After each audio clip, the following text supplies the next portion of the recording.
musical synthesis, many aspects must be taken into account, namely the pitch of the instrument, duration, and beginning of each note as well as the amplitude of the note. We decided to focus on only one instrument, the grand piano. This allowed us to achieve some very good results. Our synthesizer is polyphonic, meaning multiple notes can be played at the same time. This is achieved by the addition of the waves generated for each note at the times where overlapping occurs. To find the start of each note, we compared and assessed multiple onset detectors. Some used classical techniques by inspection of the onset strength envelope, while others used a data-driven approach, using recurrent neural networks and convolutional neural networks. The F-measure score was used for the assessment. It uses a window around each ground truth, which is used to determine which onsets detected are true positives, and false negatives. The F-measure is then defined as the ratio of 2 times the number of true positives, over 2 times the number of true positives plus the number of false positives plus the number of false negatives.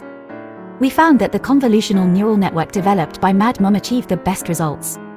To be able to have a very realistic sound of the grand piano, recordings of evenly spaced notes at different dynamics of a real piano were used. By resampling these labeled recordings, the missing notes can be produced.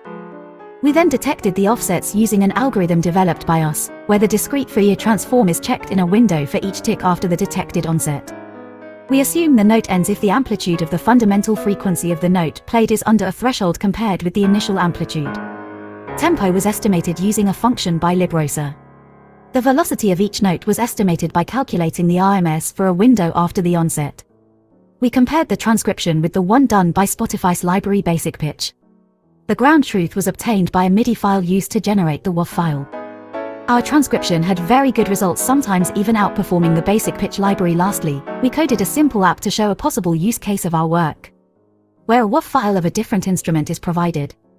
After the transcription of the MIDI file, a MIDI file is created from which we then synthesize it, sometimes even adding some effects.